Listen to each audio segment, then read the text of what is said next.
সালাতে দোয়া কবুল হয়। সালাতে দোয়া কবুলের তিন জায়গা। একটা হচ্ছে তাকবীরে তাহরিমার পরে আমরা সানা পড়ি না, আমরা তো একটা পড়ি। আল্লাহর হাবিব সুন্নাহ এবং নফল নামাজে আরো পড়তেন সানা, ওই দোয়া কবুল হয়। দুই নম্বর জায়গা সালাতে সেজদায় পড়ে দোয়া করলে কবুল হয়।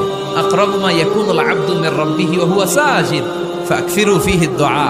বান্দা যখন সেজদায় লুটিয়ে পড়ে, বান্দা আল্লাহর সবচেয়ে কাছে চলে যায়। কিন্তু বিশ্বনবী বলে, সেজদাটা তোমার রবের কুদরতি পায়ের উপরে পড়েছে।